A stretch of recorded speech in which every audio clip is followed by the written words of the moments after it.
Недалеко от Керченской трассы в районе Карасу-базара расположено село Когей, Русаковка. На въезде в него невысокие горы Ак-Кая-Чегер, поросшие кустами и деревьями. Еще до революции в окрестностях села располагались земли крупного помещика Велибая. Его потомки сейчас живут неподалеку.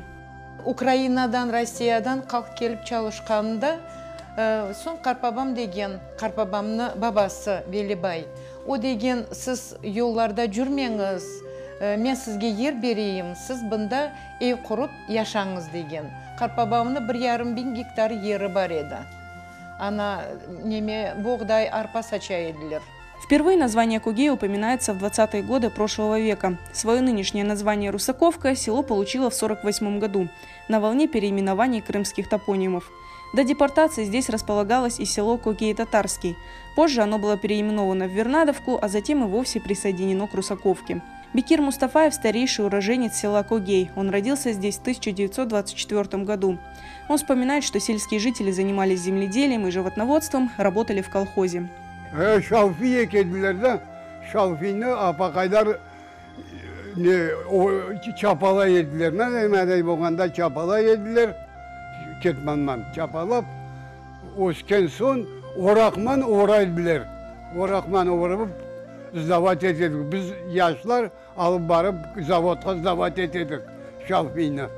Родом из Когей родственники Миясер Медатовой. Здесь родились ее свекровь и муж, а свекор Медат Садыков из этого села отправился на фронт и больше не вернулся. Погиб в Беларуси в 1944 году. Бек яхшы комбайнер екен, рахметлі. Сон уборка япып бітірген сон жеккей берді екіндер. Оға да бақмастан июнь айында женке алалар. Ките августа оғлы тапылы, доғлы. Оны көр алмай. Сон біз бұны газеттен таптық, 60-87 сенесі газеттен таптық. Известия газетіне yazғанlar. Служит еткен ерін, женк еткен ерін. Садыков Медат женктен қайтмай.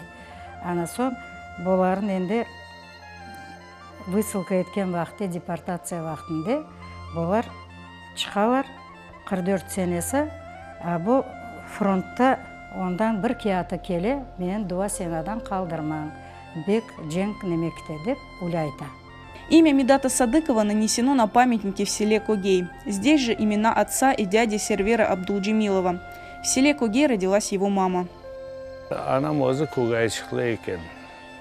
Мен Қарбабам, мұнда моллалық еткен 44 жік медресе бітірген. Енді бабамлар, рахметлілер, олар ян салада яшағанлар. Babam babası өлгенде, babam 12 yaşında қалған babası. Ne болса да, екінші yaşlıq 32-33'te болған. Одан сон, bu babam evlene, bu Kogayçık'ta Nezire деген anam edi, rahmetli. O 37'de evlendiler, babamın da hala. Bu 38'de armiyaga çağırırlar onu. Bu 45'in sonunda qaytып келе, бала чағаны Өзбекстанда Наманганда тапа. Памятник был установлен в 2011 году силами местных активистов, жителей и спонсоров. Один из главных инициаторов – местный житель Сервер Асанов. Он отыскал довоенных уроженцев этого села и собрал нужную информацию. На памятнике указаны имена крымских татар, героев войны, отдельно ушедших на фронт из этого села. 22 дане Крым татар Хоранта яша екен. O 22 Хорантадан 14 адам яш genç bizim Крым татар ақайлары кеткен женкке de Қараман дайын анда жан бергендер. Bu өмір билля қалажақ bizim кележек несілге. Nasıl bizlerge ecdatlar mirasını kaldırganlar da biz bu mirasını kaldıracak olamız gelecek nesilge bizim балаларымызға, torunlarımızға. У памятника каждый год в мае проводятся памятные мероприятия. Еще одно место объединения местных мусульман – мечеть. Для поклонения местные жители обустроили один из сельских домов. Cami kerek biz bir yer ayırdık resmi olarak ama takatımız yok idi. Onun için az biraz vazgeçtik ondan. Ve onun yerine vaxtınca aldık bu eski evini de ibadethane gibi yaptık da abadanlaştırdık da ondan beri onu kullanamız. Bütün bayram namazları, bütün мерасимлерни мында кечиребиз.